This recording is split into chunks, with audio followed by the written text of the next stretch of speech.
जी कल ही विवाह होके आया और आज ही राम जी को भेज दिया जाए, अच्छा लगेगा? नहीं, लेकिन राम जी को तो जाना ही पड़ेगा, क्योंकि माता पिता की आज्ञा है ना, शिरोधार्य करनी।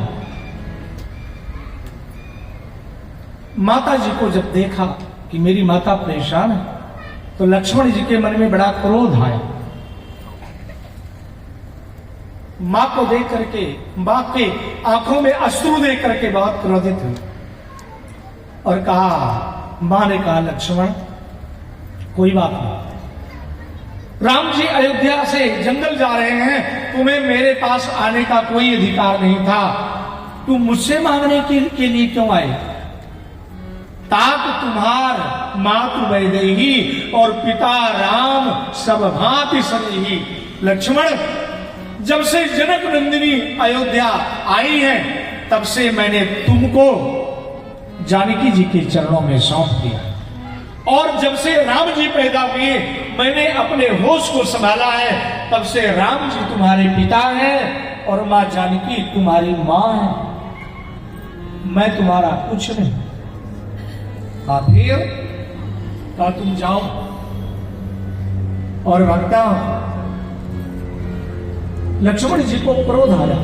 लक्ष्मण जी ने देखा कि मेरी मां आज इतनी परेशान है, तो लक्ष्मण जी बेचैन हो। सुमित्रा के आंखों में आंसू देख करके लक्ष्मण जी बेचैन हो गए। लक्ष्मण जी को लगा कि मेरे पिता ने मेरे राम को वनवास दे दिया, अब मैं अपने पिता को नहीं छोड़ूंगा, आज मैं पिता को मार डालूंगा। किसके मन में आया? लक्ष्मण जी। और बड़े तेजी से धनुष बाण लेकर के अपने पिता की ओर दौड़े। भगवान राम ने रोका है। राम ने कहा, लक्ष्मण कहां जा रहे हो, कहां जा रहे हो? लक्ष्मण ने कहा, मेरे पिता ने मेरे राम जी को वनवास दे दिया और मैं जा रहा हूं, आज पिताजी को मार दूंगा। भगवान राम ने मुस्कुराते हुए कहा, लक्ष्मण, जो पिता हमें जंगल जाने की बात सुन करके अभी तक जगे नहीं, अर्थात में होश हो गए, वो सोए पड़े हैं, क्या मेरे जंगल जाने के बाद उनके प्राण बचेंगे? लक्ष्मण जी का क्रोध एकदम शांत हो गया। लक्ष्मण जी ने कहा, नहीं प्रभु, जो मेरे जंगल की बात सुन करके बेहोश हो गए, मेरे जंगल जाने के बाद उनके प्राण नहीं बचेंगे। तो कहा, क्या ऐसे मेरे पिता मेरे लिए वनवास मांगेंगे? लक्ष्मण जी ने कहा, नहीं, कभी नहीं हो सकता। फिर क्या हुआ? फिर ये क्या हो रहा है? लक्ष्मण जी के मन में आया कि ये मेरे मैया का दोष है। यदि मान लीजिए मेरे पिता के मुख से कदाचित निकल भी गया, तो मेरी मां को ऐसा वरदान नहीं मांगना चाहिए था। मां को, कैकेयी को मारने के लिए दौड़े। भगवान राम ने तुरंत पकड़ लिया। लक्ष्मण कहां जा रहे हो? कहा, मां का वध कर दूंगा। कहा, एकदम नहीं। क्यों? क्या बात? माताओं, भगवान राम अपने मुख से मां कैकेयी की प्रशंसा कर रहे हैं और सच कह रहे हैं। लक्ष्मण, एक बात बताऊं तुम्हें? हाँ बोलो भैया। मां कौशल्या, मां कैकेयी तुम्हें दूध पिला देती थी, भरत को दूध पिला देती थी, शत्रुघ्न को दूध पिला देती थी, लेकिन मैया कैकेयी के स्तन तब तक फड़कते रहते थे जब तक वो मुझे दूध नहीं पिलाती थी, जब तक राम को दूध नहीं पिलाती। और भैया लक्ष्मण, मेरा भी पेट तब तक नहीं भरता था, मैं कौशल्या के स्तन का पान कर लेता था, सुमित्रा के स्तन का पान कर लेता था, लेकिन जब तक कैकेयी मैया के स्तन का पान नहीं करता था, तब तक मेरा भी पेट नहीं भरता था। तो क्या ऐसी मां कैकेयी मेरे लिए वरदान मांगेगी? लक्ष्मण जी ने कहा, कभी नहीं, ऐसा कभी नहीं हो सकता। लक्ष्मण जी चरणों में झुक गए, प्रणाम करने लगे। अच्छा प्रभु बताओ, फिर ये क्या हो रहा है, फिर ये क्या है?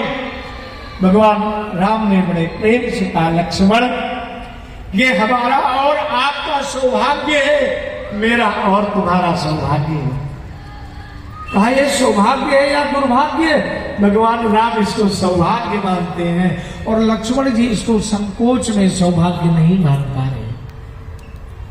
न लक्ष्मणास्मिन् मम राज्य विघ्ने माता यदि यसी न शंकितव्या। हे लक्ष्मण, इस अयोध्या के राज्य की प्राप्ति में माता कैकेयी पर कोई संदेह नहीं करना और मेरे पिताजी पर भी कोई दोष नहीं लगाना। कहा क्यों? कहा ये सब भाग्य की बात है। जानास नैवं तव प्रभावम, ये भाग्य की बात है। कहा अच्छा, फिर ये क्या हुआ? कि मेरे साथ क्या हुआ?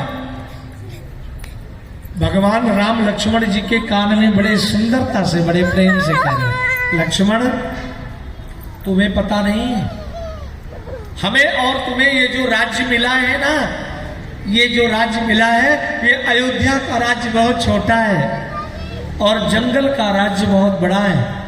मेरे पिता ने सोचा कि इस छोटी सी अयोध्या में मेरा राम राजा होगा, ये अच्छा नहीं, इसको 14 वर्ष के लिए बहुत बड़ा राज्य दे देना चाहिए। इसलिए राम को राजा दिया। भैया ये बात मुझे समझ में नहीं आ रही।